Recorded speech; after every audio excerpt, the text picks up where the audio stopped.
AM and PM. What? You know chippy chips? Yeah. They have to be them chips. I don't get them. Yeah, proper. Curry sauce, noodles. Hard.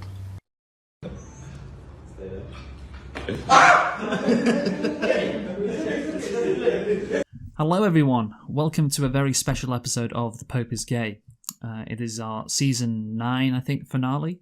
Wow. And yeah, we're doing something, very, very interesting today. We are commemorating perhaps the most important day on the calendar, which is, of course, International Men's Day. We're going to put all these men together. We're going to see which one comes out on top. That's what we're going to do. Yeah, exactly. Well, we've done it with women before, haven't we? Yes. And I think we came up with some pretty objective answers there to who is the best woman. Yeah, so Dylan, you won the first top 5 women. Oh, yeah. Yeah, who was my woman that I won with? It was Alex Starr. Oh, yeah, that was it. She was a star. She was a star. She was the only one that I had left as well. Like my other 4 got knocked out in the first round. Yes. Apart from her. Yeah, it was a real Cinderella story, Alex Starr. And then this year, for our 2025 Best Top 5 Women Edition, whatever you want to call it, I won with Dua Lipa. So I thought, you know what, why don't we do it for the men? We did it for the women, why not do it for the men? Give the men a chance. So that's what. If there's an International Women's Day, shouldn't there be an International Men's Day?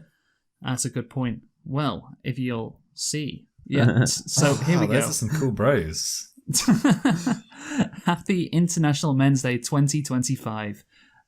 So yeah, this is what we're doing. What's so funny, Dill? No, just like we've got our boys at the top. We've got Take That, I think. They are there, the top right corner. Then you've got our bro in the bottom corner, repping the men. Yeah, that's when you type in men on Wikipedia, that's what comes up. That guy. So, is he going to be our 16th guy? No, he's not. No. We'll get to that. Well, because of course, there are rules. Who's going to be our top 5 men? Well, it will be all explained on the next slide. Here we go. What are we doing to celebrate this momentous day? I'm liking. Okay, I was going to say I'm liking all the pictures, and I saw all the pictures. I was like, I'm not sure I like all of the pictures. Michael, you might have to censor the bottom right one. Yeah. Why? You always do this. Why, Luke? I feel like Luke, you enjoy the research part of this. A little bit too much, you might say. I'm going to zoom in. It was just such a funny image. Oh, God. Right, go on, Dylan. Each of us has selected our top 5 men. These men, capital M, will compete and do battle against each other in a knockout contest. The 3 of us will decide who progresses and who is the winner. More like cock-out contest, by the way. Sorry, I like that. Well, I mean, it is a bit of a cock-out contest, isn't it? I think at least some of our men just there already doing battle. Yeah. We will firstly look. We will firstly look the men that have been chosen by Michael, Luke, and Dylan. You know what? That was the same fucking typo on the women's quiz. I remember. I haven't changed it. That's really I just changed from women to men. Anyway, go on. To make the number of men 16, there is one wildcard man in the contest too. Yeah. So I wanted to choose a bunch of images that symbolised, masculinity. Yeah, I think we've achieved that. Yeah. Now, I mean, you'll tell us later what the criteria we'll be judging them on it is. So I suppose I look forward to finding that out because yes, we will. So on to the next slide, and I believe it is Michael's men who were up first. So is that sorry, just a second. Is that a domestic abuse photo as well? Like the oh yeah, it's up to you to interpret what that is. Like I said, all forms of masculinity. No, she's just a triggered feminist who can't handle the fact that there's a day that's not all about her. I'm finally glad someone spotted that. She can't deal with the fact there's a man in the White House. Yeah, I know. Right, so let us now move on to Michael's men. Oh, brilliant stuff. Michael's top 5 men, 1 out of 5. Jackie Chan. Occupation, actor/martial artist. Nationality, Hong Kongese. Amazing alpha anecdote. He holds 2 Guinness World Records. One for the most stunts by a living actor, and another for most credits in one movie. Chan's views on Hong Kong politics have shifted from a pro-democratic stance in the late 1980s to a pro-Beijing stance today. Do you like, by the way, instead of fun female fact, we have amazing alpha anecdote? Yeah, I like it because it's alliterative.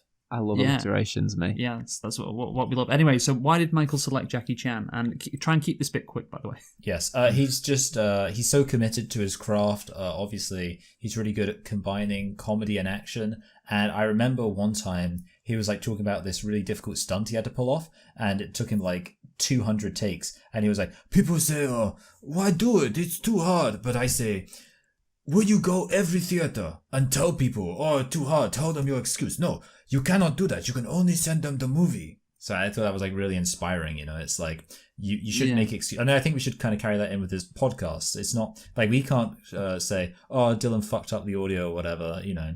The only thing we can show people is what we've produced, the end result. And I think that's inspiring. And a great accent as well to accompany that. Yes, you know, thank you. Yeah. And right, so let's move on to Michael's second man. Okay, that's a fun one. Harold Wilson. Occupation, politician. Nationality, British. Amazing alpha anecdote. He is the only Labour leader to win 4 general elections. He pushed through social reforms in the 1960s, such as abolishing capital punishment and legalising abortion. His second term ended in 1976 after his surprising and sudden resignation, where he cited his exhaustion. Why did Michael select him? I just think it's nice to remember having a Labour leader who was actually electable. The thing I like about him especially is that he kind of like modernized the economy a lot and invested in infrastructure. Not the last politician. Anyway, Michael's third man. Here we go. Yeah. Okay. John, actually, I'm not surprised about this one. John the Baptist. Occupation, preacher. Nationality, Judean. Amazing alpha anecdotes. He was a Jewish preacher who served as the forerunner of Jesus Christ, preparing the people for the Messiah's arrival by preaching a message of repentance and performing baptisms in the Jordan River. But why did Michael select him? Michael? So obviously I go to a Baptist church, and when I'm there and, you know, everyone's clapping and singing while they're playing these modern praise pop songs. Jesus. Yeah, I like to imagine praise the Lord. that this is exactly what John the Baptist was doing, and nothing's changed in the last 2,000 years. I think that's a very realistic, because that he's called a Baptist, so obviously he must have been like Martin Luther King, all those other great Baptists in history. And I also like it because it's not like the obvious one. Which is Jesus. I like what John the Baptist is doing with his fingers. He's like doing an Italian thing, you know, with his fingers as well. That's why I like this image. He's throwing gang signs. Right, okay, so on to Michael's fourth man now. Arnold Schwarzer Beeper. Okay, well, now you've made it racist. Arnold Schwarzer N-word. Yeah. By the way, am I right, Luke? You're a German expert. Doesn't Schwarz also mean black? Yes, it does, yes. Arnold Schwarzenegger. Occupation. Whoa, what? Actor. No, sorry, John. Occupation, actor, politician. I was thinking about that sketch. You know the guy that's in Tesco's? He told me to like review. He did a sketch with this other guy. And he's trying to say Arnold Schwarzenegger, but he can't because he doesn't want to be racist. I don't know. I thought this was going to be, when you said like guy in Tesco, I thought it was going to be some guy saying, "This is shit. This is fucking No, it's garbage." that guy. No, it's that guy. Oh, it is that guy. Oh wait, do I know this video? From Tesco's because he like carry bags of bread. He's like, "This is shit. This bread. You shouldn't be eating this." Wait, are you talking about Eddie Abu? Yeah, and tries to get him to say Schwarzenegger. Well, I'll see if I can find it. We'll find the clip at some point. Anyway, good. Let's learn about Arnold. Him. Occupation, actor, politician, bodybuilder. He was the governor of California, I think. Anyway, Oh, really? amazing alpha. Oh, sorry, nationality, Austrian. Amazing alpha anecdote. He won the Mr. Olympia title 7 times, becoming the most celebrated person in bodybuilding history. His move to Hollywood launched an immensely successful film career as an action star. He then served as the 38th governor of California from 2003 to 2011. California, Yeah. But why did Michael select him? Michael. Yeah, so I think it's actually like, so there's this fucking loser called Dwayne The Rock Johnson. I feel like nowadays actors are so tempted to just go into like crap schlock, and I genuinely think that it's like incredible. Like Arnold Schwarzenegger just reminds me of a time when people actually had, you know, ambitions to really make something of themselves, and the fact that like by all rights he should have just been this like terrible actor who starred in crap, but he was a pretty terrible actor though. Yeah, I know, but he sought out roles where it worked, like Kindergarten Cop. I believed him in Kindergarten Cop. Hercules in New York, Junior. What's that other one? Jingle All the Way. His best role, obviously, is in Terminator when he is just... The way it works is he's not acting. Didn't he succeed Donald Trump as the presenter of The Apprentice? Did he? I think so, yes. Yeah, I think so. Maybe he'll succeed Donald Trump as the president. Yeah, maybe one day. Anyway, let's move on to Michael's fifth and final man. Yeah. Okay. Is this AI? Yeah, it's not a real photo. I know that. I think that it might not be AI. I don't know. I mean, it's not like you've got a camera, like a photo from 218 BC. Yeah, that was the joke, Dylan. Yeah, when he... Yeah, so... It kind of was making it a little bit more understated. I'm a bit slow on the uptake. Right, go on. Hannibal Barca. Barca? It's actually Barca. Like Barcelona. Was he the guy from Spartacus? Yeah. You know, it really annoys me that like Barcelona. I don't think Barcelona is named after Hannibal Barca, even though he did conquer Spain. Whatever. Occupation, general. Nationality, Carthaginian. I knew he'd struggle with that. Here's an amazing alpha anecdote for you. He was the commander of he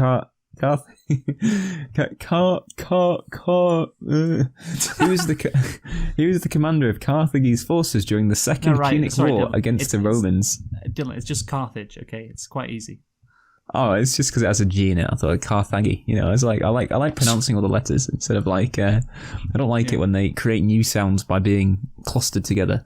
In 218 BC, Hannibal led an army which included tens of thousands of men and war elephants. I like that idea of war elephants. Well, that's the thing. This was a common tactic back in the day, Dylan. No, that's fun. Because I don't know if you're aware. You're obviously not. Elephants are big. Yeah, Carthage is basically modern day Tunisia, which of course is in Africa. So that's how they got the elephants. But yeah. Well, that is elephantastic. Shut up. Anyway, included tens of thousands of men and war elephants across the Alps to invade Italy, a route the Romans considered impossible. Now, I think that speaks for itself, but let's hear from Michael. Why did Michael choose him? Michael. Yeah, I think whichever AI wrote this fantastic write-up has done a pretty great job communicating the cool things about him. Yeah, probably the greatest general of all time, and obviously men like war, dying in it. I disagree. I think there are I think you could throw out some other ones. My favorite fact about Hannibal Barca is, of course, he defeated the Romans at Cannae, and it has been claimed that the Battle of Cannae may be where a human being saw the most number of other dead human beings in history. He was one of the greatest generals ever. Numerous military victories, and of course, led the elephants over the Alps, which is the famous thing about him. Okay, he was also a cannibal. Right. Yes, Hannibal the cannibal. That you know what that's a reference to, Dylan. Oh no, you couldn't see me. I was just shaking my head to say I didn't know what it was a reference to. Okay, no, that's great. One of the greatest movies ever. He doesn't know. The Hills Have Eyes. Oh, Spartacus. No, I'm Spartacus. No, you fucking 300. No, it's a different Hannibal. It's a reference to the Hannibal Buress in The Silence of the Lambs. Oh, no, I do know Hannibal. I've actually seen Silence of the Lambs. I actually quite like that film. You like... Okay, right, fine. So, Hannibal yes, he was Hannibal Lecter, yeah, of course, yeah. Yeah, again. Good evening, Clarence. Or as you call him, Hannibal Lester. Okay. Right, so now it's time for Luke's top 5 men. We're going to move on to that now. And who reads this of course, Michael, if you'll read the first one. And yeah, you know what, Michael, you've gone for a great, military leader in history, and I have done that as well for my first man. Oh no, is it going to be Hitler? Fuck. That's it, yeah. So That's our second Austrian that we've got on the Luke's list. top 5 men. Number 1, Adolf Hitler. Occupation, politician / artist. Nationality, Austrian. Amazing alpha anecdote. He was rejected twice by the Vienna Academy of Fine Arts. His artistic style was criticised as stiff and precise and lacking originality. Despite the rejections, Hitler continued to paint before his political career consumed his life. Why did Luke select him? I love the emphasis on his artistic career. And it's just the political thing's just a footnote. Yeah. Wasn't really known for that, really. This is why he's in my top 5 men, because of the artistry. This reminds I like me of sorry, I was just going to say Dylan would enjoy this because it's related to Jake and Amir. There's a thing where it's actually a side character, but I'll just make it Amir for your benefit. Amir starts an art website and are like, I think you bought all the comments because they all say, "Nice art, dude. You're the next Hitler." And he's like, he did art. He did art. That's the point. Yeah. So. By the way, just this was a bit of a joke. Hitler is not actually my top 5 men. What? Oh, okay, that's really disappointing. No, okay, time. Yeah, sorry. I just thought it'd be funny to. Well, he could be the 16th man, I suppose. Yes. Yeah, I didn't really want to do that because I think he'd definitely lose in the first round. Sorry. Oh, okay, I see. That's optimistic. Luke, haven't you been paying attention to what Israel's been doing? Good point, actually. I was excited about the fact we have 2 Austrian politicians in the midst of things. Yeah, who would win? What a derby. Yeah, the Vienna Derby. Yeah, right. No, so this is my actual first man coming up. So yeah, if you you know what, you read it, Dylan. You read it. Yeah, because Michael just read Hitler's, so you read this one. It's the schooner scorer. It's the schooner scorer. Well, he's won. That's it. Let's go home, everybody. Occupation: social media influencer. Nationality: British. Amazing alpha anecdote. His content revolves around a simple, distinctive format, a 60-second snippet, scoring a schooner, where he quickly drinks a 2/3 pint of beer at pubs around the world and gives it a highly specific score. But why did Luke select him? Because honestly, he's just like the guy. In terms of what we think about as a man, he goes around, the world, scoring schooners, drinking beer, picking up birds, that's his life, and it's easy to be jealous of the schooner scorer. I feel like. If I could be half as successful as the schooner scorer, I'm happy. I know. He's great. Everyone loves the schooner scorer. So yeah, let's move on to my second man. So if you will, Michael. Magic Johnson. Occupation, athlete / businessman. Nationality, American. Amazing AIDS anecdote. He's regarded Calm down. Amazing alpha anecdote. He's regarded as one of the greatest players in NBA history, standing at 6 feet 9 inches. He revolutionized the point guard position by having a big man's size with the guard's ball handling and passing skills, leading the LA Lakers to 5 NBA titles during the Showtime era in the 1980s. Showtime, of course, referring to a specific period that we're all aware of. He also got AIDS. Why did Luke select him? Because here's the thing, I like basketball. I like the Lakers, and this guy, he is incredible. He is Mr. Lakers. He changed the franchise's trajectory.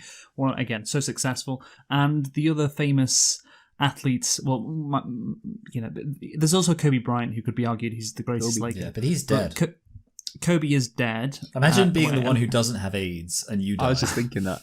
Yes. And Kobe also had a scandal which may remove him from this list, basically. Yeah, he raped that girl. He didn't. He did not. No, that was not proved at all, but still, it's a grey area. But Magic Johnson, he just loved having sex consensually with just a lot of women. And that's how, of course, the AIDS happened. Oh, and men. No, just women. Just women. And men. I keep coming back to it will be true if I say it enough. So yeah, Magic Johnson. What's not to love? Like, come on, what a cool name, Magic Johnson. Nothing but net. Nothing but net. Could it be Magic now? It's almost as good a name as Marvelous Nakamba. Shut up. Right, let's move on now to Luke's third man. So if you will, Dylan. Of course. Oh, Napoleon Bonaparte. Is this a real one, or is this you're gonna? What do you mean? Is this a real? What the fuck are you talking about? How he's could- Hitler. Because you had Hitler before, and then it was. How is this I guy don't- anything like Hitler? Did he murder like 6 million Jews? Well, didn't he try and invade? I don't know, he tried to, he wanted to put like people in England in camps and stuff Did like he? that. And Is that what he wanted to do? Well, didn't Put people in he England like in make a camps? movie about like the eternal Anglo? No, right. didn't he invent the metric system as well? Yes, Not very which Brexit, is it? we'll get onto. Like This is a very un-Brexit list. We better have Boris Johnson. when Sean died, Boris Johnson. Right, We need some more Brexit happening here. if you I will went for read Brexit Wilson. If you'll read That's it. the facts, Dylan, please. Napoleon Bonaparte. Occupation: Emperor/General. Nationality: French. Amazing alpha anecdote. He started off as a low-ranking officer and rapidly ascended the ranks by mastering the art of war. He led brilliant campaigns which solidified himself as one of history's greatest military minds. As emperor, he forever altered the European landscape, creating the concept of the modern nation-state and introducing sweeping political reforms like the Napoleonic Code. But why did Luke select him? Luke. I actually I'm just such a massive fan of Napoleon. Even though, of course, he is French, and as we are British, we're meant to hate him. But here's the thing about Napoleon: he rose to power and was like the emperor, and every single other European nation hated him. Why? Because he started off as a low-ranking officer, like he wasn't royalty. And he got to this stage because of the French Revolution, basically. The French Revolution, you got rid of the monarchy, and so they allowed Napoleon to come to the fore. But all the other European nations were pissed at him and kept on trying to attack him and invade him. And Napoleon was just so good; he just swatted them off again and again, kept on winning, gaining territory. And that's why I think this guy, not Hannibal Barca, this guy is the greatest general ever. Even though, again, he's not like Hitler at all. Of course, Hitler had the same issue in Russia over a century later in World War II. Yeah, he didn't have that issue. Hannibal, but Hannibal did not try to invade Russia. He invaded the lovely Mediterranean country of Italy. He was much smarter. Do you want to invade this warm country or this cold country? Yeah, exactly. But yeah, like you said before, Dylan, he invented the metric system. That's part of the Napoleonic Code. So that's the thing. He wasn't just a great military leader. He actually wanted to improve society, and I think probably judging by what he did, he was incredibly autistic. Honestly, that's why I think very short as well. Joaquin Phoenix. That's why he invented the metric system. He's instead of in feet, instead of being 5 inches, he could be 30 centimeters. Yeah. 163 centimeters doesn't sound so short, does it? No. Right. Anyway, let's move on to my fourth man. Dylan, Luke, is this a joke? Okay, Hitler's one thing, but are you really? Sorry, it's Michael reading this out. Yeah. I'm backing him. I'm back. Bobby Dazzler a deal. David Dickinson. Occupation: antiques expert, TV presenter. Nationality: British. Brexit. Amazing alpha anecdote. He was adopted and later discovered his biological mother was Armenian, a heritage he attributes to his passion for the flamboyant and for trading. He's hosted Dickinson's Real Deal for 19 years and is famous for his memorable catchphrase including "a real Bobby Dazzler" and "cheap as chips." Why did Luke select him? Because you know what, you're right. I think I needed a bit more, Brexit in the top 5 men.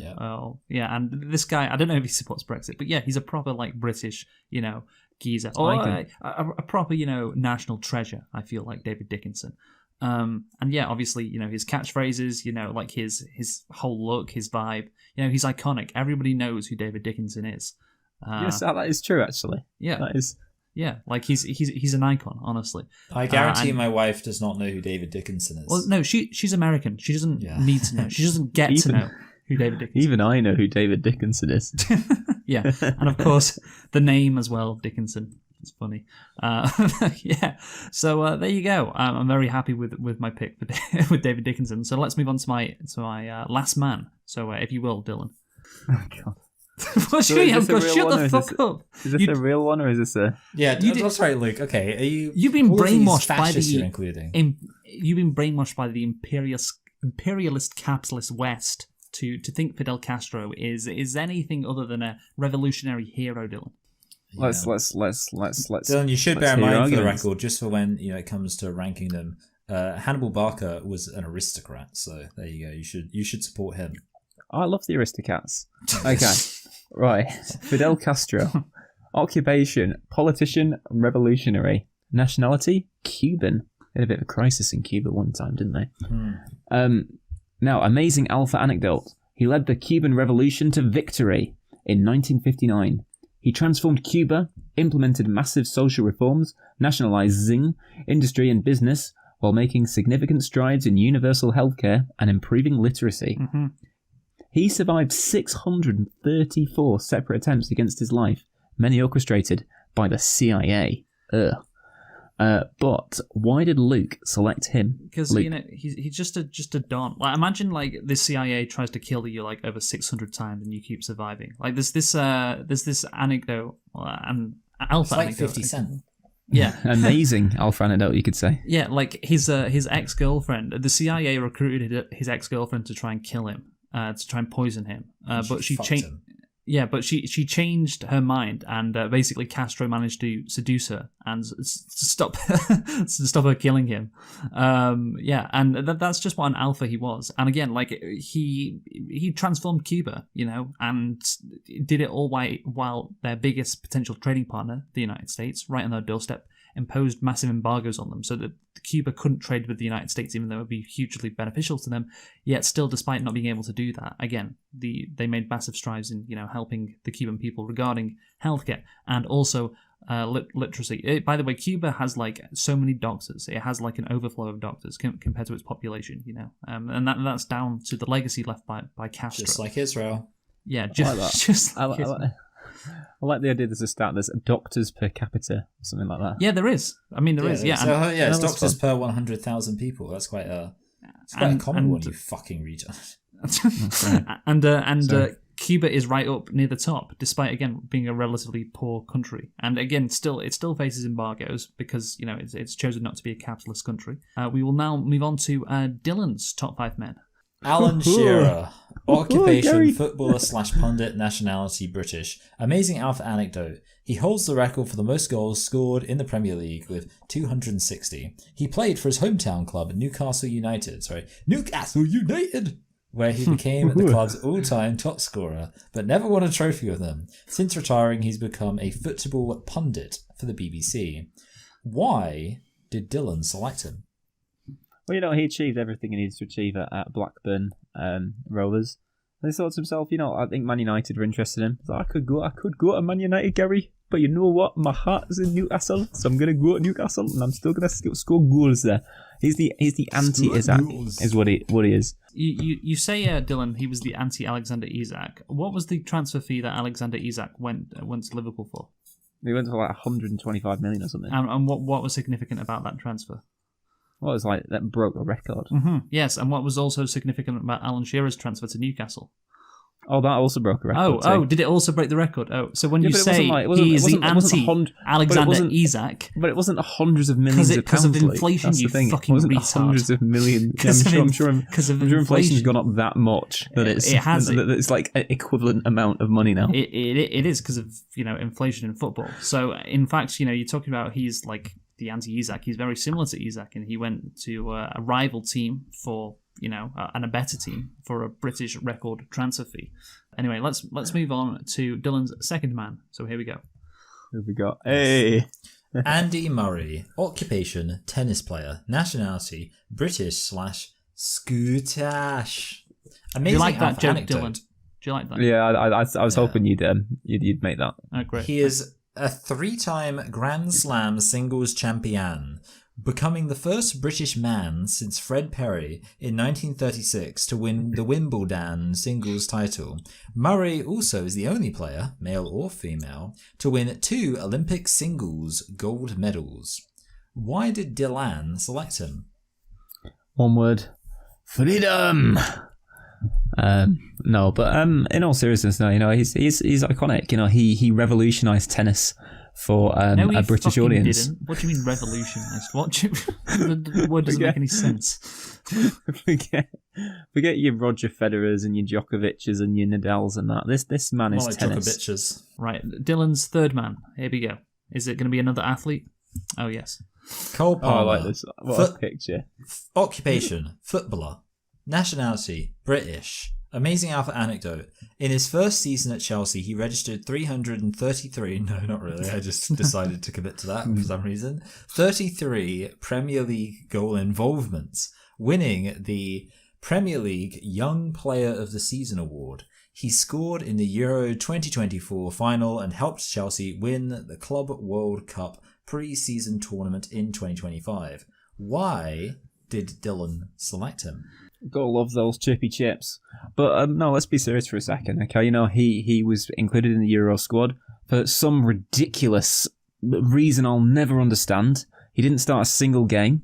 Did that get him down? Absolutely not. Like, every time he came on the pitch, suddenly the team looked like they were capable of winning the match. And, you know, as I say, it's one of only 4 English men to score in a major final. Yeah, no, I think he's done a great job so far.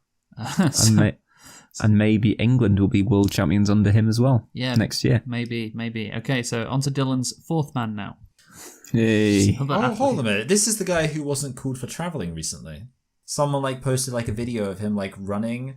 It must have been recent because it was on Reddit. He ran in a game, and then I went into the comments and everyone was complaining that traveling is never called in basketball anymore. Yeah, it's not called in the NBA yet, and Giannis has exploited that very well. But yeah, go on. Okay, yeah, okay. So yeah, see, this is really quinky danky, isn't it?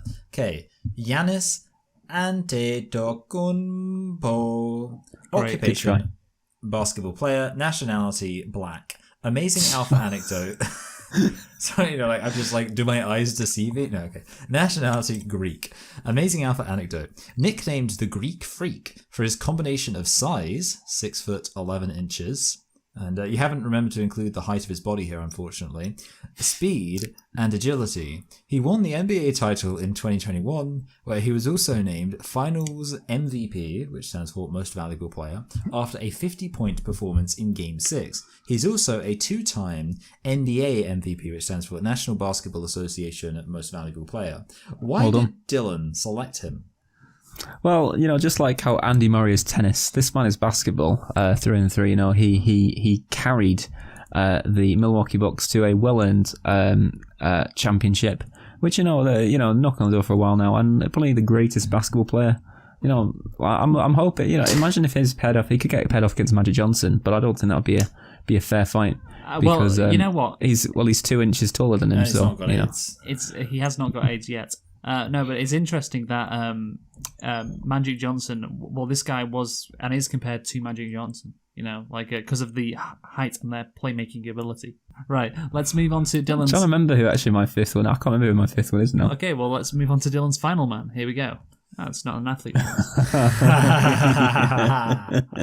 Oh, this could be a good candidate for a replacement, Michael. Michael McIntyre. Occupation, comedian, nationality, British. Amazing alpha anecdote. Led the Cuban Revolution to victory in 1989. He transformed Cuba, implemented massive social reforms, nationalizing industry and business, while making significant strides in universal healthcare and improving literacy. He survived 634 separate attempts against his life, many orchestrated by the CIA. Sorry, I misread that. He survived 634 trips to the shop where they didn't have the thing that he wanted at the shops. And his comedy is very relatable. Yeah, okay, right, yeah. But so we actually have got a proper slide for Michael McIntyre. So that's fantastic. Yeah. I'm glad that actually. I feel like I don't want him to be treated like a joke. He makes jokes, but he's not a joke. By the way. That's what really makes it. Is that face next to that bio. I'm just taking a screenshot. Yeah, I know. That's why I kept it. I thought that's funny.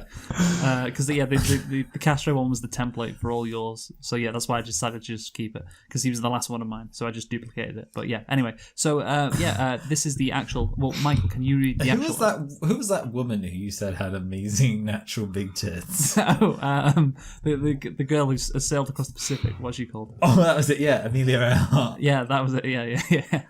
No, sailed across the Pacific. Sorry. Swim across the Atlantic. Michael, do you want to read Michael McIntyre's actual amazing alpha? Yeah, I would love to. It's on this page. Okay, so here you go.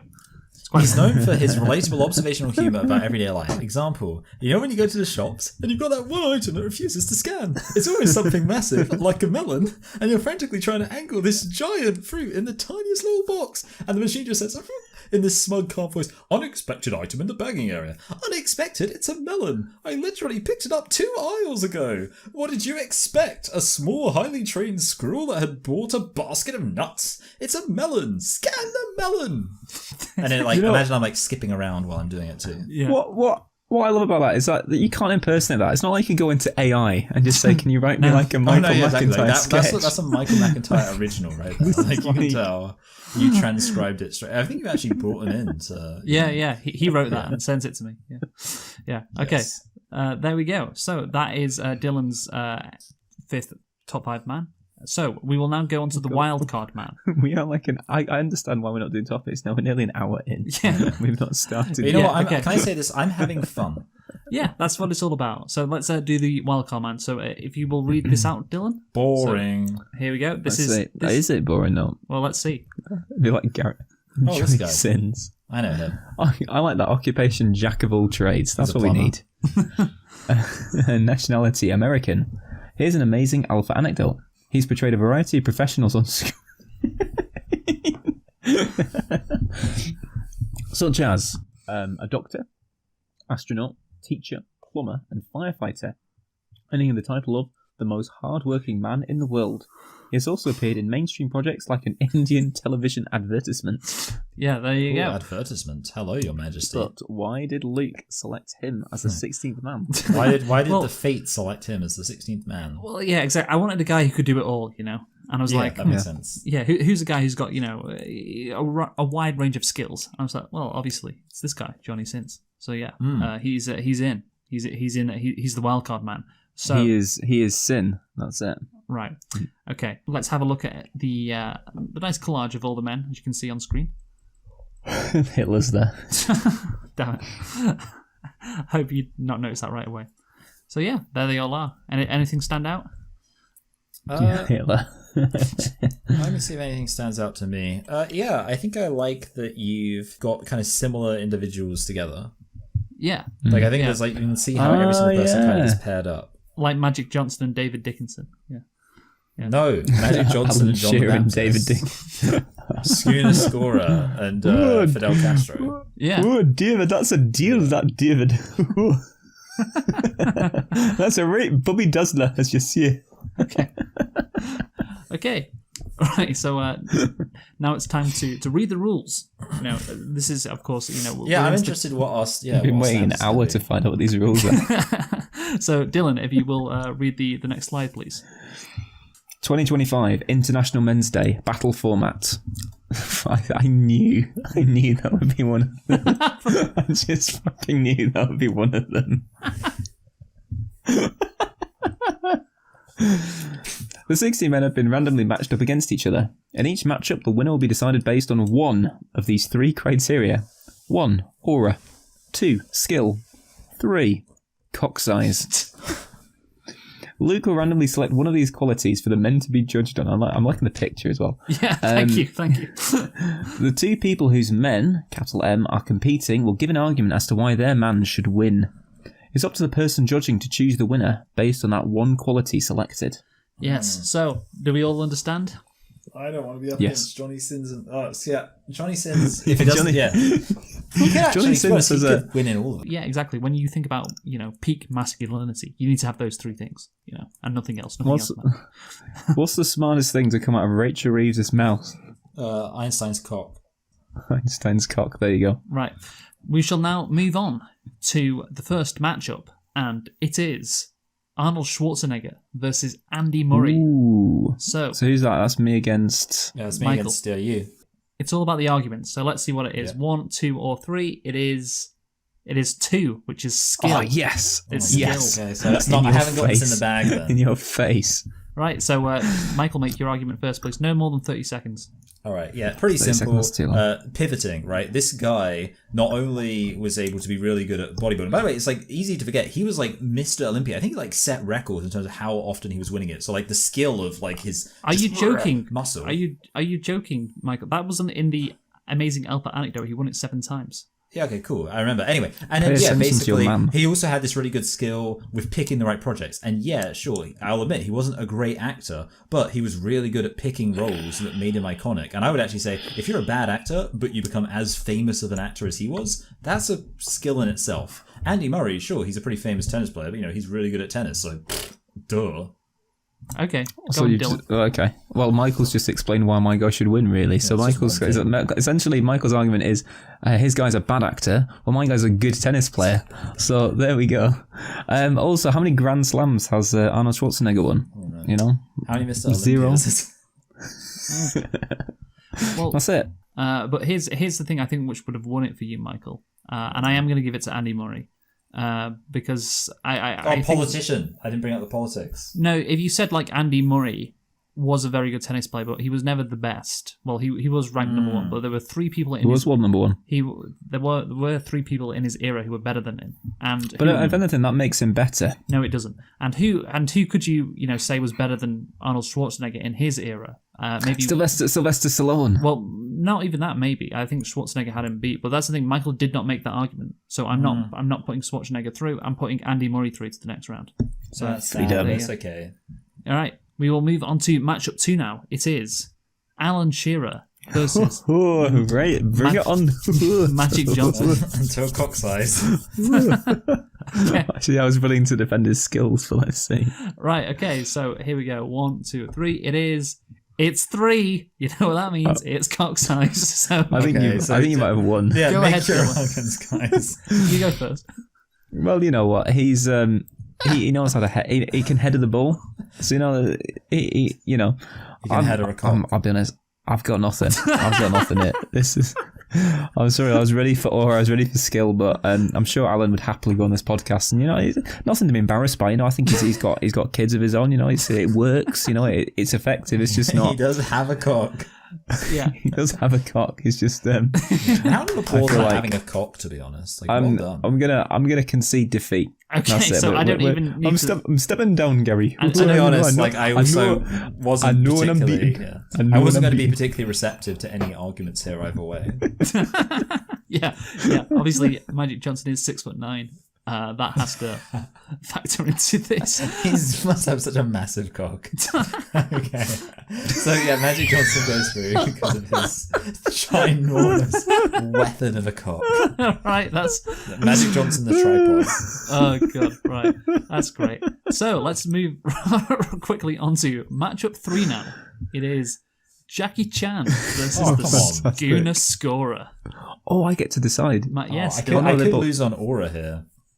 Okay, it is 1, which is Aura. So yeah, Jackie Chan. I think the thing about it is you got to bear in mind, like East Asians, right? They have this vibe where it's kind of. I remember hearing this guy say, "You can never pick a fight with an Asian because with like every other race, you know if they're good at fighting." Asian guys are like, "Please, I don't want no trouble," and you're like pushing it, and then next thing you know, they've just killed you with their hands, easy peasy. So I'm saying that aura of I'm confident I could kill you 10 ways before you hit the floor, but I'm gonna be nice, I'm gonna be polite, I'm gonna have my tiny little penis. Oh yeah, it's a good thing we didn't have that one. Yeah. I was Count my thinking blessings. that. I was like, good thing you didn't get cockside these, Michael. to be Okay, honest. yeah. think But Schooner's like this winning that Schooner Scorer guy, at the end of the day, he's just like a regular posh British guy. He's the kind of guy who gets like punched once in Ibiza and dies. And I don't Okay, think you can say someone's right. got aura.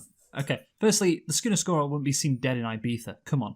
He's going to Milan. He's going to Cannes, Paris, these places, not fucking Ibiza. He's going to Royal Ascot. Yes, he is. He's going to the Royal Ascot, and guess what? All the ladies, they want to be with him. All the men want to be him. He's got that magnetic personality. He's got so much charisma. And that's why he's been so successful. You talk about aura. In the social media age, everyone's posting stuff. He's just drinking a schooner, yet people are flocking to him. People are liking his videos. People want to be with him. He's done so many collabs. And yeah, once you're really interested when he's scoring that schooner. What is it going to be? Is it going to be a 6.7? Is it going to be an 8.2? And why? It's because of the schooner scorer's aura, which rhymes actually, kind of. So there you go. Yeah, it does actually. That's my argument.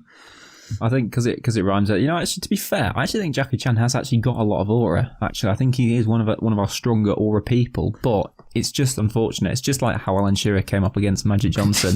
Unfortunately, Jackie Chan's just come up against. I feel like I've been unlucky with my my topics or whatever. All right, well, that's why you have to choose well-rounded people, Michael. Yeah. I mean, to be fair, I didn't know about the cock size criteria. I didn't pick any. Otherwise, I'd have picked differently. I didn't really pick any. Hannibal Barker can come through. I've got one guy actually. One guy actually that might be alright for that. Okay, so let's move on to matchup 4 now. The schooner scorer advances. So yeah, let's see who's next.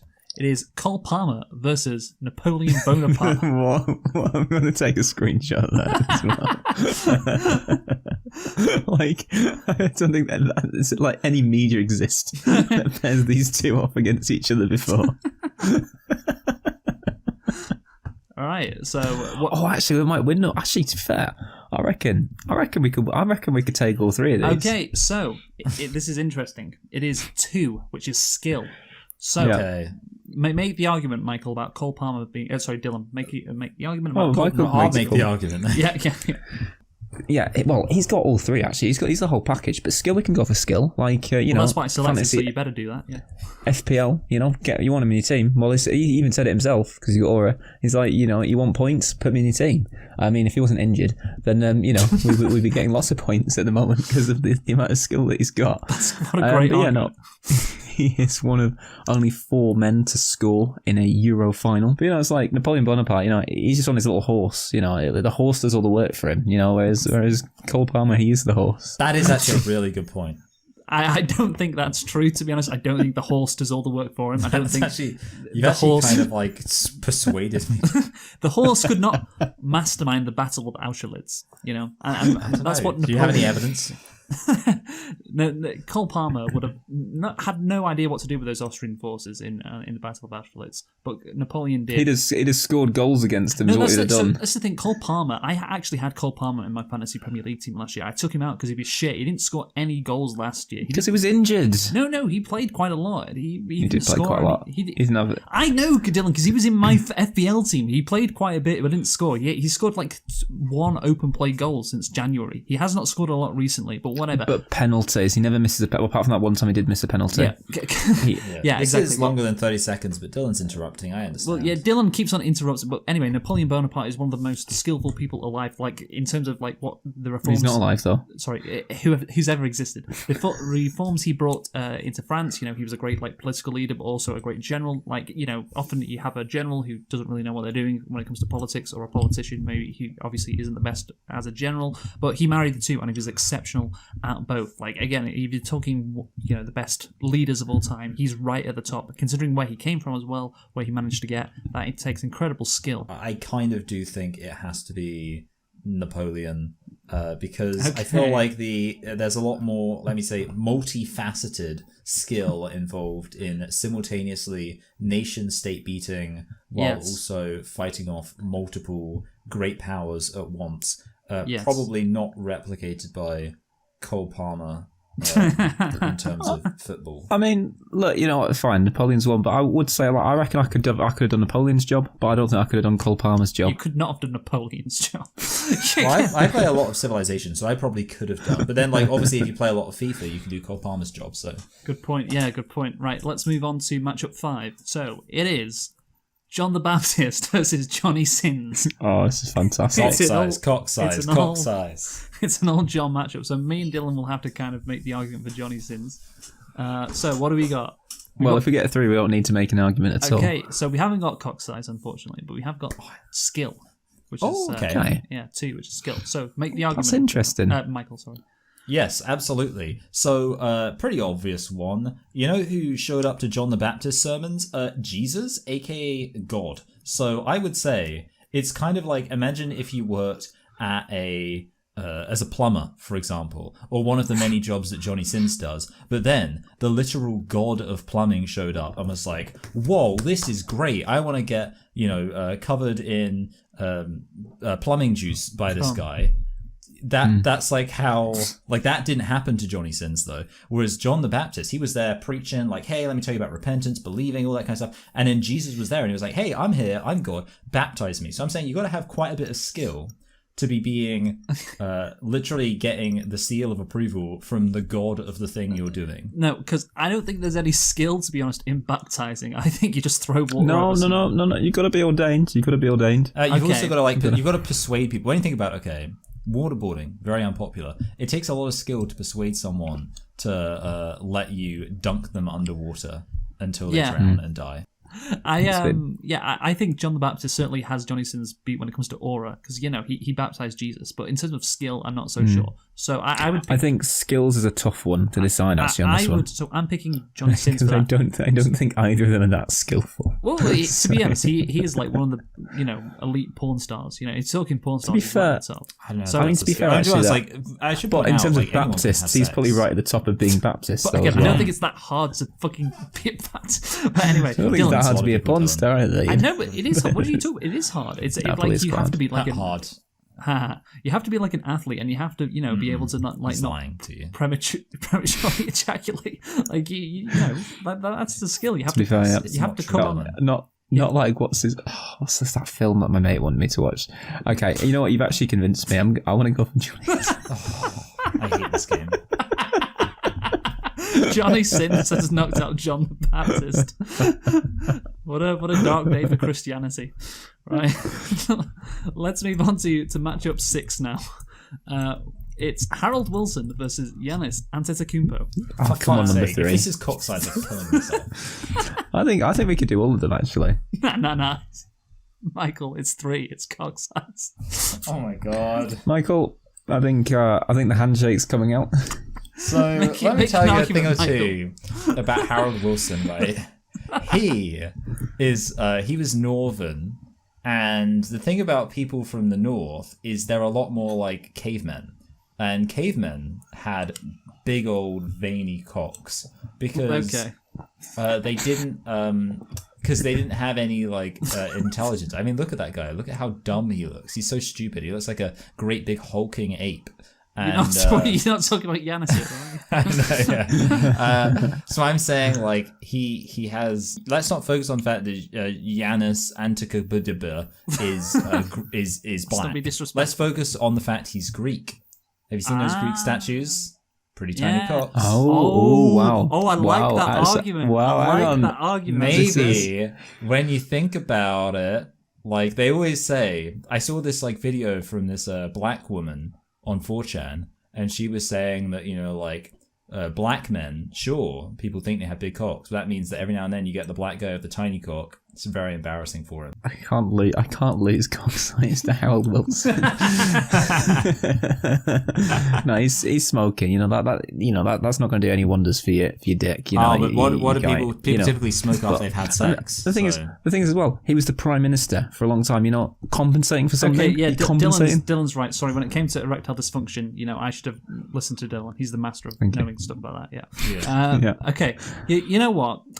I actually think Michael's argument was a really good argument that he's Greek, and I actually am very much won over, and I'm the type of guy who's like, you know what, I care about the arguments, and it's a massive upset. It's a massive upset. Harold Wilson beats basketball legend Giannis Antetokounmpo. How's it name? It's such a weird hard name to say. Antetokounmpo. The harder the name is to say, the bigger the cock size. But Harold Wilson. I mean, not to mention the fact he's a skeleton now, so he won't even have a cock. We're judging them when they're alive. Yeah. Anyway, let's talk about the peak of that. When they're at the peak of their powers. Peak cock. Let's move on now to matchup 7. So it is Fidel Castro versus Michael McIntyre. Oh, this one's gonna be tough. So let's see. It's Aura. So 1. Aura, okay. Yeah. Well, Okay. So I'll go first because Fidel Castro's first. So this guy has insane aura. Imagine fending off the mightiest nation in the history of the world, which is just 90 miles away from you. That the CIA, the legendary CIA, who do what they want around the world. They can't kill him, even though he's right on their doorstep. And at the same time, he was great at seducing people who tried to kill him. I mean, what a skill! And that's James Bond-esque, and he was more aura than James Bond, And Castro had the same qualities there. So yeah, I think Fidel Castro, in the Hispanic world, he's just known by his first name, Fidel. Now that's aura. That's aura right there. What's Michael McIntyre got? He's got stage presence. Okay, like he sells arenas. I'm sure. Have you ever seen Fidel Castro live at the Apollo? I don't think so. He's got a big stage energy. Like he jumps around on the stage like that. Does his little star jumps. There's little jumping up and down. Talks about his mandrill. I got a mandrill, and he tells you about the stuff like he goes to see market. This guy's got serious. Look. Also, let's pretend. Let's get rid of all the arguments. Let's just look at the photos. Let's see all the aura that's radiating off this toy. You're kidding me? That helps my argument. If you just look at the photos. If you look at the photos, the second, who do you want to go for a beer with? Who do you want to go for a beer with? The guy. The second guy. He's a fun guy. Doing that face with the pink background. Michael McIntyre. He's like a mushroom. You know why? Because he's a fun guy. That's it. You want to? It's so gay. It's the pink background that does it, doesn't it? Yeah, go on, Dylan. I'll give my vote. I need to deliberate a bit just to think things through myself. The thing is, they're both working class heroes. Obviously, Michael McIntyre gives the kind of easygoing, stupid, brain-dead comedy that only the working class are retarded enough to appreciate. While Fidel Castro, of course, supports a political ideology that only the working class are retarded. The thing I will say right out of the gate, this would be see, the thing is, Che Guevara is of course very famous for his aura. It's actually more of a challenge than I thought it was going to be, because this is what it's all about. It's two very different types of aura. I think my guy should win. So yeah, it's two very different types of aura. There's the cool, calm, collected aura of Michael McIntyre, and then there's the kind of goofy, relatable aura of Fidel Castro. I can't even say by a fraction, because it's almost like they're in two different directions. But I'm gonna say Michael McIntyre. Yes, I think there is a really strong argument for both, but I think for me, the fact Michael McIntyre, he succeeded based on people liking him, based on people going, oh. Let's move on to matchup 8, which is the final matchup. Does anyone know who it is? It's going to be one of my guys. Hannibal Barca? Oh, it's the Barca guy versus David Dickinson. Real. It's all right, Bobby Dazzler with matchup. I think I'm winning. Surely I'm winning cock size. I mean, we've had one upset, I can decide this one. I know. Okay, it is. It is one which is aura again. All right, we've had aura quite a few times, so make the argument, Michael. Okay, this is again, I feel like probably my weakest one. I just want that to be borne in mind because I'm sad. Shut up. But look, well, cock size. Anyway, so yeah, Hannibal. Sorry, Barca, he was like a 5'2" Algerian or Tunisian guy. How would he have a big? But he's African. Anyway, look. So no. He's okay, not. No, let's not African. argue. He's let's North not African. argue about cock size, which is not the thing. So Hannibal Barca, aura. I think the crazy thing about him is to be a general, you've got to have a lot of aura. Also, a fun fact: when he was fighting, he actually at one point got an eye infected, and he had an eye patch. So just imagine that. Like a pirate. Yeah, makes him fun. extra cool. No, sorry. The huge thing about Hannibal Barca. Sorry, okay. This is the one thing I need to say. This is the argument. This is the clincher. Most of his army was made up of mercenaries. Okay, right. So why does David Dickinson have aura? Well, just look at him. Just look at him. Well, again. Blake. Sorry. No, let's keep going. Okay, right. Yeah. When he pulls up and says, "Oh, that's a real Bobby Dazzler," that's captivating. That's what keeps the audience coming back. He's had Dickinson's real deal now for almost 20 years. Why do people keep coming back? Because of David Dickinson. Because of that aura. So yeah, that's my argument. He has his dick in his son. Michael did kind of sway me a little bit when he was talking about how he was able to recruit people to fight for him. I think you've got to have aura for that. But then the other thing is, does he have any catchphrases? Like. Oh, you know what? He probably did. Let me look up some Hannibal Barker quotes. Hannibal Barker. You can find me one Hannibal catchphrase. I actually want to know because I want to see. Let's see. He said, "Okay, this is pretty aura. The most famous quote attributed to Hannibal Barker is, 'I will either find a way or make one.'" Imagine. It's not quite cheap as chips, is it? Imagine David Dickinson saying, "I will either find a way or make one." Yeah. Oh, that elephant. That elephant is a real Bobby Dazzler. Oh, you got yourself a deal. Yeah, exactly. Come on. This actually is really hard. Because I feel like I probably should pick Hannibal Barker, but I want to pick David pick what you want. Follow your heart, Dylan. So actually, I will give it to Michael because I think we are doing it on the strength of the arguments, not just on our own personal biases. So I think as much as I'd like to give it to David Dickinson, I think Michael's argument was better. So I will go for Hannibal Barker. Why do we have Ronnie Pickering? Right. So that's a really good one. So Ronnie Pickering, that's good. But so Hannibal Barker beats David Dickinson. Right, everyone, it is time for the quarterfinals. Okay, so it is Harold Wilson versus the Schooner Scorer. Two Brits. Two Brits against each other. We've already established that he has a very big... Aura would be a tough one for me. Okay, so it's one again. It's Aura again. For fuck's sake. So we've got Aura so many times. Right, so make your argument, Michael. Okay. I just so basically this Harold Wilson guy, right? He did at the end of the day get people to vote for him. And I think like the one thing that shouldn't go unsaid if we're making good arguments here, which we are, is that he's the only Labour Prime Minister to win 4 general elections. And that's pretty impressive, right, to get people to vote for you. Schooner Scorer, I think it's worth noting he's a bit of a mixed bag. One, I don't think he could get people to vote for him in an election. But two, are you kidding? I would say that he would be divisive in that I think some people would find his kind of abrasive poshness kind of irritating. No, whereas, right, sorry. Like, I feel like if like an actual working class lad, like a real working class lad, not one of these like guys who's gone to university and because he's a tiny bit poor he thinks he's working class, met Schooner Scorer going, "Oh, I'm gonna dribble it," like he'd want to punch him in the face. Whereas Harold Wilson, he's got the benefit of like, he's a politician, so he's kind of in the aristocracy. But I feel like the working class people had a sense of, this guy's going to bat for me. And I feel like that's the key thing to Aura. Right. Okay, go on. What were you going to say, Dylan? Oh, I feel like what Michael said about would people vote for him. I think they are opposite ends of the political spectrum. No, I think not really. The Schooner Scorer is a Tory. He votes Reform. Well, no, he's not. He's definitely not a Reform voter. I can tell you that. He goes all over the world. He's appeared in videos with plenty of black people. He's not a Reform voter. An expat. You say he's abrasive in his poshness. It's actually a charming poshness. The Schooner Scorer, he lives in London, right? A very multicultural city. He often speaks about how he loves living in London. Complete opposite of Reform stuff. So there you go. And also, let's talk about Harold Wilson and his aura. Harold Wilson was a quitter. He quit. And do you know what he did after he quit? He let in Margaret Thatcher. Because he let in James Callaghan. But... Well, Callaghan wasn't popular enough. Callaghan wasn't popular enough to stave off Thatcher. So he helped usher in Margaret Thatcher because he quit, because he just couldn't handle it. No reason. He just couldn't hack it. The Schooner James Scorer... Callaghan was the Gordon Brown to his... Yes, exactly. Yes, literally, yes, Dylan. The Schooner Scorer always finishes his pint. He always finishes that schooner. And he always gives it a rating.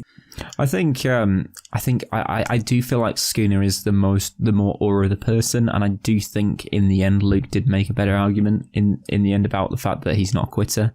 Schooner Scorer. Let's move on to the quarterfinals matchup 2. We have Magic Johnson versus Andy Murray. Oh, this is tough. This is basketball versus tennis. This. Yeah. I find both those sports boring. Okay. Tennis is the best sport. It's 2, which is skill. Ooh, so okay. Yeah, I will make the arguments. Well, I'll just start off with the fact that Magic Johnson won 5 NBA championships, even though each year you can only win 1 NBA championship. Andy Murray only won 3 Grand Slams, even though each year you can win 4 Grand Slams. So you have 4 times the amount of chances to win, and he only won 3. Magic Johnson won 5 championships. Plus 2 Olympic golds. Yeah, but come on, it's the Olympics. And the Davis Cup. Who fucking Don't forget the Davis Cup. Magic Johnson won an Olympic gold, actually. He did actually do that. So yeah, basically, yeah, this guy, and in terms of a point guard, like he is often referred to as the greatest point guard in NBA history. Again, because he's 6'9", which is very tall, but he had incredible passing skills, and like the Alpha anecdote said, he had the skills of someone who was a lot shorter than him, but he was 6'9", which made him unstoppable. Anyway, go on, Dylan. Well, look, the nation was gripped by Andy Murray. Now here's the other thing. Magic, are you feeling tired, Magic? Are you feeling tired? Well, that's fine, because you've got 4 other people in your team that can carry on playing the game for you. While you can just have a cup of tea while the rest of your team. That's not a good argument. You can't just because there's 4 other players just like not play the game. That's not how it works. No, Andy Murray. If he wants to have a cup of tea, I'm sorry, you can't. It's just you playing. Every 2 minutes. Yeah, because it's an intense game. Basketball is a fucking intense game. He might have made a few passes every now and then. He might have, might have scored 1 or 2 baskets. But Andy Murray, he won Wimbledon by himself. And the thing is, I will say, both of them have overcome adversity. So Magic Johnson had to overcome his age. Andy Murray had to overcome being in the same generation as Nadal, Djokovic, you say overcome. He didn't really overcome because he got less Grand Slams than all of them. So whatever, go on, Michael. Okay, the one thing that neither of you really did is lean into which sport actually requires more skill. Oh, sorry, tennis does. Because my instinct... It's impossible, because I'm not making that argument, because it's impossible, because they're both really, you got everybody plays tennis, everybody plays basketball. They're both very hard. Like, you can't, I'm not going to make that argument, because I think it's ridiculous to assume that one is tougher than the other. So, my thoughts are that tennis is much tougher than basketball, because basketball, one... If you're pretty tall, you're already halfway there. Being tall is an advantage, Michael, but he had the skills of a guard, someone who's much shorter than him, which is insane. Like, so few people in NBA history have had that combination. I think, the fact it's a lot more macro in scale. You've got, a big hoop, you got a big ball, you got big guys. It inherently makes it feel just a little bit less fine in the details of the skill. This is the most. I'm happy if you say Andy Murray is more skillful, but not that tennis is a harder sport. That's fucking ridiculous. Look at the fact 3 free throws. Players that do free throws, they should make them every single time, but they don't. Yeah, they miss them sometimes. That's a good point. Whereas if Andy Murray was sometimes allowed to, tennis players miss shots.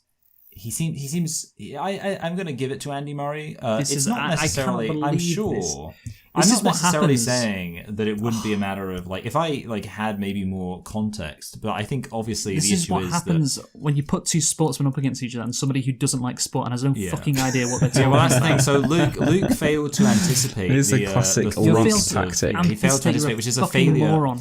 A failure of. That's it. When things don't go Luke's way, he starts he starts insulting people. I have lost before. I want to make it clear. I am very unhappy losing on the basis that somehow tennis is a harder sport to play than basketball. I guess I'm just saying that basketball seems like I was unhappy at being told to me. It kind of just seems throwing. Okay, right. It seems more like I was very unhappy at being told that Michael Mack... Actually, no, Michael Mack did have more, but I was unhappy being told that Giannis and Tintin Cooper had a smaller dick than Harold Wilson. I didn't start insulting people, did I? No, because the argument Michael made was very good. He's Greek. That was very... I didn't even think of that. That's clever. The argument I made was really good, too. It wasn't. That's the thing. It wasn't. You said fuck all. There was not one single good argument. Anyway, we'll move on. Somehow Andy Murray... Jesus fucking Christ. Right, let's move on. Well, to be fair, I feel like it's pretty even Steven Seagal anyway. It's not. I can say Magic Johnson was a better sportsman than Andy Murray, but whatever. No. Napoleon Bonaparte versus Johnny Sins. Well, who won the skills? That's the question, isn't it? Oh my goodness, Napoleon Bonaparte versus Johnny Sins. This is a tough one. This is. If it's number 3 and it's the horse against Johnny, then you never know. Yeah, does Can we include the horse? Yes. Oh shit! Wait. Okay, so it's 2 again, which is skill. Okay. Again, skill. Yeah. Well, they both won skill, didn't they, in their last matchup? So that's quite useful. Again, I'll make the argument. I'll do it quickly because I think we've actually had less cock size. So yeah, I'll make the argument for Napoleon having more skill. Well, yeah, Napoleon is. I mean, the same thing as before. The same arguments. He's the greatest general ever. What he did at Austerlitz. Firing those cannons into the frozen river, sinking the enemy. Obviously, because they were on ice, so they froze to death under the water. That's just unbelievable skill. Tactical thinking off the charts. So yeah. I'm happy to make a decision. I feel like, look, at the end of the day, this is what I'll say. This is not International Women's Day. We don't need to be elevating porn stars here. Let's actually. Okay. This is like So I think we should be putting forward Napoleon Bonaparte. Okay. I agree. All right, there we go. It's done. Sorry, Johnny Sins. You didn't get cock size, unfortunately. We couldn't use his best asset. Right, let's move on to the final quarterfinal matchup, which is Hannibal Barker versus Michael McIntyre. Okay. So I just got a feeling this I is going think to be... I would win cock go away. size. I think I'd win... okay. It's 3, which is cock size. Okay, So, good. Yeah, I'm happy with this. Make your argument, Michael. No, yeah, I think at the end of the day, like there is an association, of course, between testosterone and cock size, and I don't think you can disagree that Hannibal Barker must have had a lot of testosterone, just like the amount of like other men's blood that he had dripping, like he's splattering into his mouth. That would have given him a lot of T cells, and that would have given him a big cock. They also say that like when men murder other men, they get erections. So he must have had an erection all the time. Would have caused his cock to throb. Okay, right. That's all right. That's enough. That's enough. Make your argument. Mike, don't get carried away. You know, you get his big veiny cock. I think you see an elephant in the background, and you're mistaking the elephant trunk for his cock. When actually, back in the day, impossible to mistake them. Like back in the day, I think people did have smaller cocks back in the day as well. Like as evolution and time has progressed, like people in the future have bigger cocks than people in the past used to have. Michael McIntyre. You said this looks like a guy who doesn't have a big cock. Guess what? It means he's not compensating. There we go. He doesn't drive like a Ferrari or a Lamborghini or whatever. No, he just drives a regular Ford Fiesta. Because he doesn't need to compensate because he's got a massive whacker. He's got a wife. He's still married to his wife, so must have some asset there. Otherwise he should have probably left him for another comedian. Right, I'm gonna call it there. I like the argument about him killing people and getting T cells into his blood. I like that. I think that's a good argument. Again, it's tough to know. Obviously, with the cock size, you can't really tell. But I think Michael made the better argument. So I'm going to go with Hannibal Barker. He's through to the next round. Right, it's time for the semi-finals. So the first matchup is Andy Murray versus the Schooner Scorer. Okay. So that's Dylan versus me again. I've already decided who I think should win for all of the different options, but.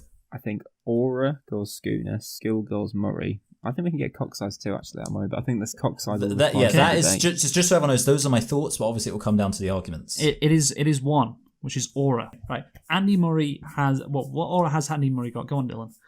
Well, he needs Riz to it. He's a very he's got a lot of personality. He cried. He cried when he lost the Wimbledon 2012 final. How's that someone without aura? He's like, oh, and then he won it the year after. He's like, I'm so happy I've just won Wimbledon. This is the happiest I've been in my life. So that right there is why he doesn't have aura, because that was his reaction. The thing is, he's got so much aura. He just doesn't need to wear it. It's like we were saying about how big a dick Michael McIntyre had a big dick, but he was just like, no, I'm going to let this other guy. Well, that for the record, that argument did lose. Humility. So you're using bad precedent. Okay, so right, you know what, Luke? You don't actually have to make an argument if you want to do this faster, simply because. Okay, well, can I just say by Andy Murray drives a Fiat Ford Fiesta, Dylan, right, I just want to say, because obviously aura is, kind of synonymous with personality. When Andy Murray was in contention for BBC Sports personality, people used to say, oh, he can't win because he's got no personality. I remember that. I think he did win sports personality. He did, but that was the joke people made, like he's got no personality, even though it doesn't mean that. But the Schooner Scorer has a lot of aura, as I've already said. So Michael, make you. I don't think Dylan could begrudge me. We kind of already admitted at the start that aura would be the hard one for Andy, and I think. Unfortunately, not unfortunately, it's just, it means unfortunately there wasn't too much competition, I think, Schooner Scorer. Right, okay. So Schooner Scorer advances. I've lost all my people. Now, sorry, Dylan, that's your last one. I'm sorry. The next one is a really interesting one. It's Hannibal Barker. Oh, wow, it's a derby, this. Versus Napoleon Bonaparte. Cock size. Oh, fuck, I'll have to decide this one as well. Yeah, you will. And Dylan knows nothing about either of these two or the military campaigns that they led or anything. Right, this is great. Well, I think I know. I've heard of Napoleon before. Okay, give me that. It's one. I know it's very small. It's one again, which is aura. So okay. Wow, I think this is all gonna come down to how well both of you argue. Okay, make your pick. Oh, sorry, make your argument, Michael. Yeah, make my pitch, yes. Yeah. So I kind of, already touched on my main argument, which was his ability to inspire loyalty amongst these people who had no national loyalty because they were from foreign rivals. The other thing he did, by the way, is he was really good at treating the Roman allies well and was an advisor to many of the Greek states that were fighting against Rome. So he basically, capitalized on the fact he had this great reputation by respecting him. What did Napoleon... Okay, Napoleon, sure, he fought some battles, whatever. But then, once he was defeated, he just went off and died on some shitty little island. Like, he had a pretty sad ending, right? And I'd say that massively hurts his aura. Whereas Hannibal Barca actually had this glorious ending where he literally just traveled all around, like went on this fame tour all around the Mediterranean, bragging about how great he was. Okay, that's a good argument. That's a good argument. Solid. However, Napoleon has the most aura, and I'll explain why. I can do it with one story. Do you know the story I'm going to reference, Michael? I know what you're going to reference. You're going to reference right before Waterloo. There were so basically, Dylan, Napoleon got sent to the island of Elba. Basically he was deposed, and the monarchy returned to France. He returned to France, did Napoleon, and so the monarchy, obviously not wanting to lose their power, they sent troops to arrest Napoleon. It was the 5th Regiment, right? And Napoleon walks up to them, basically. And these troops, with guns going to arrest him. He was within gunshot range, basically. And he threw open his coat and shouted to the soldiers, "Recognize your emperor. If any of you will shoot his emperor, here I am." Instead of firing, the soldiers lowered their muskets and erupted in shouts of "Vive l'Empereur! Long live the emperor!" and immediately switched their allegiance and joined Napoleon. And then he marched on Paris and took back. He was once again the Emperor of Paris because of this, because everyone started to join him again. Yeah. I think that's the strongest argument Luke could have made. So yeah, that's why I know. Yeah, I was like thinking, I know what Luke's gonna say. So yeah, I think I was ready to go for Barker as well, but I can't really. Even though it means it's Luke versus Luke in the final. I don't know. Yeah. Let's decide I think now. Schooner's got cock. Schooner's surely gotten beat on cock. Definitely. Hands down. I think hands down. Skill, probably Napoleon. Having said that, can Napoleon down an entire pint of, he can down 500 milliliters. Can I just say, this is really good. I hope you include it, Michael, in the final edit. Napoleon was pretty fucking autistic. That's what I said. We already mentioned that. Yeah, which is I would say you don't really have aura if you're autistic. It's not called autistic. Sorry, that's just really funny to say. You don't really have aura if you're autistic. That's great. Yeah. You're not autistic.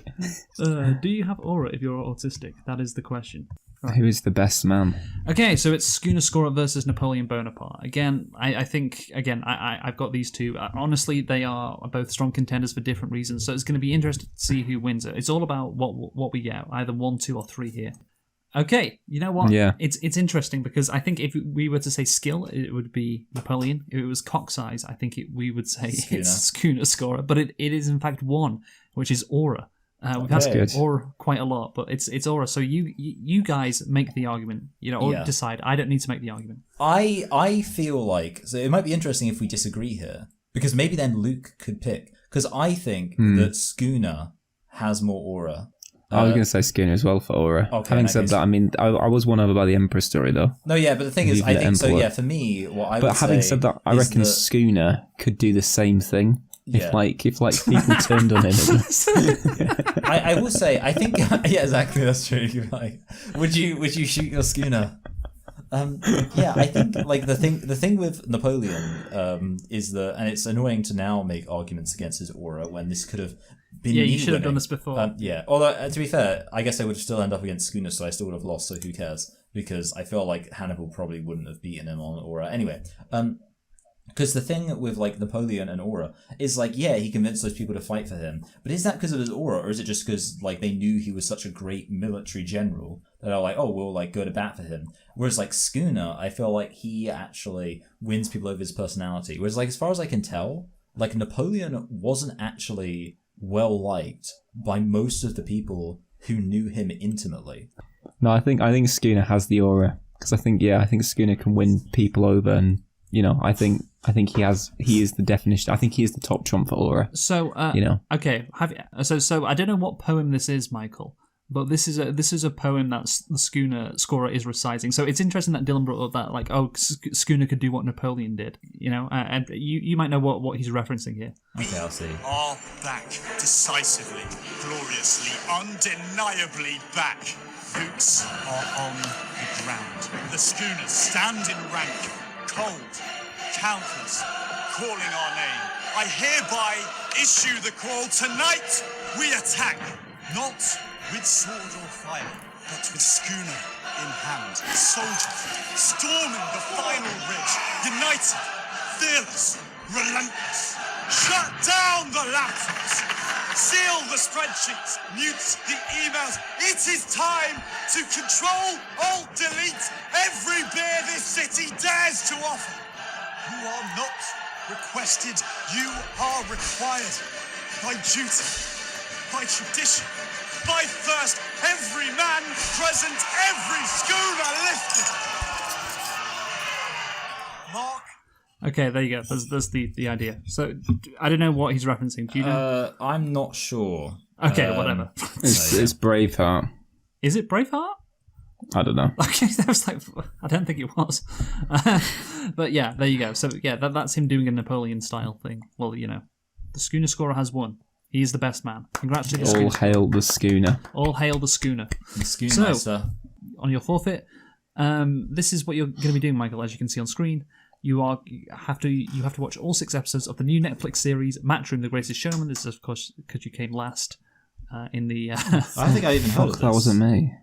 Sorry? Actually, to be fair, that looks quite good, actually.